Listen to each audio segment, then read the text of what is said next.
Greetings! I'm Tantus Naraban Dracovin, Lord and Emperor of the Dracovin Empire, and welcome.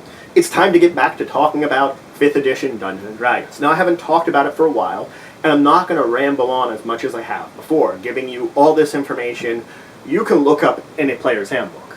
I'm going to talk about what this information means to you in a little short terms, so there's a little more of a guide to help you. So today we're going to talk about equipment in 5th edition, because this is actually really important.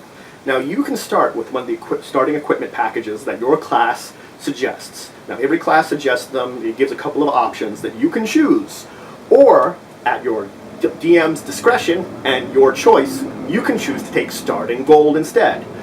Now, starting gold, you can take the average, or you can roll it. Now, a lot of times, rolling it is what a lot of people do. I personally, if someone asks for it, I give them average. So let's talk about the different types of equipment and what they do to you. Armor. Now, armor has a couple of different things that you talk about. There's light, medium, and heavy armor, and then shields. Shields give a bonus of +2 to armor, the current shield they have, and all the other armors give you a base AC. Now, each of them, in their different categories, does other things. Light armor allows you to add your full dex. Medium armor allows you to only add up to 2 of your dex bonus, which means if your dex bonus is up to 2, you can add it on when you're wearing medium armor. And heavy armor gives you no dex bonus, but normally has a strength requirement to use. And if you don't have that strength requirement, it's a problem. Just think of it right now, you want the strength requirement it's going to list in the book. Now there's another thing with a lot of armors. It will list sometimes, it gives you disadvantage to stealth. And you want to look at one of those. If you want to be a partially stealthy character, think of the armor you want to have. I mean, it's a balance against defense versus your ability to sort of dodge out of the way. Or to avoid being caught. So let's talk about weapons next.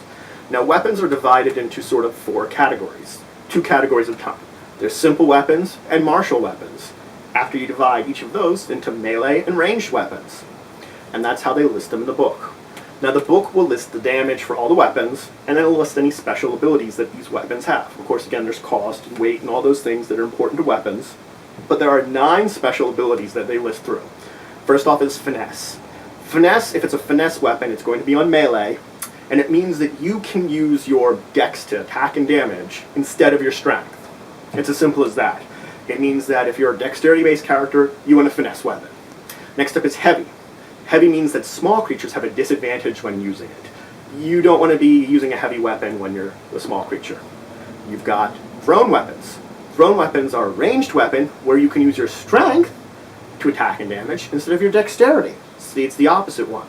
There's also light weapons. Light weapons are useful when you're two-handed fighting. If I'm fighting with a weapon in each hand, one of them, my offhand weapon, needs to be light. Then you have versatile weapons. Versatile weapons means you can use it in one hand, or you can choose to switch it to 2 hands. And when you switch it to 2 hands, you get a bonus damage. The damage increases by an amount. There's range. The range special ability just means how far you can use it. It will give you 2 numbers. One is going to be assumed to be the range where you have normal attacks. Up to the second one you have disadvantage, and the other number is the maximum sort of way you can throw it. There is two-handed. This means you have to have 2 hands to use the weapon. It has to be on a 2-handed weapon. Then there's loading. Loading means no matter what you have, you can only get 1 attack in per turn. Things like crossbows are loading, meaning you have to load it up each turn. You are still allowed 1 normal attack, as usual, and you can reload it on your turn as part of that attack. It's just you cannot get any others in with that. And then, of course, there's reach. Reach means I can attack you a little farther. It's 5 extra feet away, meaning I can attack someone a little farther from me. You don't have to be next to me, but it still counts as melee.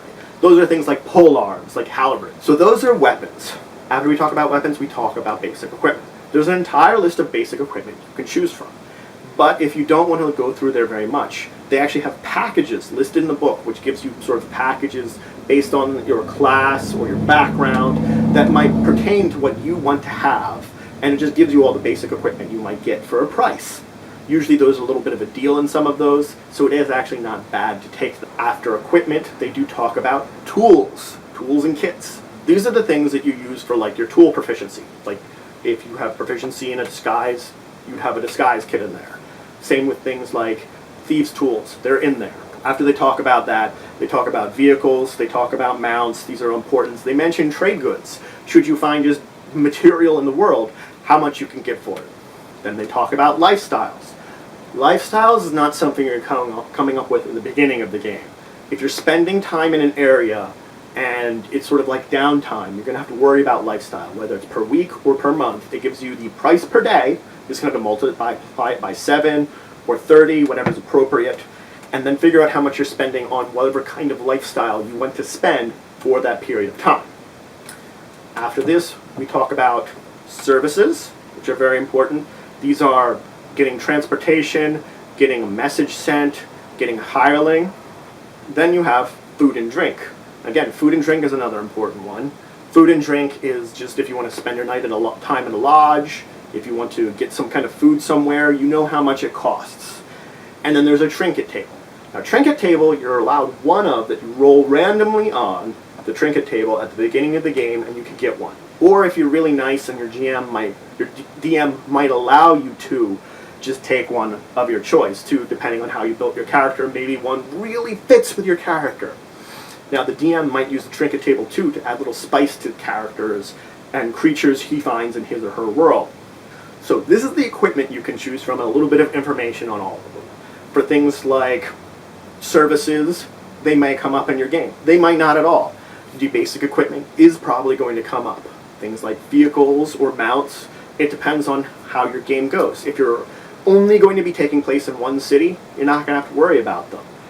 Again, I've mentioned everything you need to know about armor and weapons to have a good idea of what you're looking for. Just looking at this chart, you can now think about what works for my character, what fits with the stats and the class I've chosen.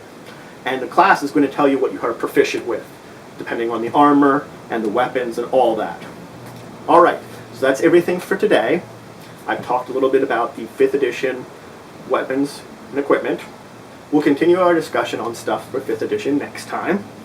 If you enjoyed this video, please leave a like. Leave a comment if you have anything to say about it. Subscribe if you already haven't to. We're always looking for more citizens. Share this video. That's another way of getting more people to join the Empire. And until the next time, I bid you farewell.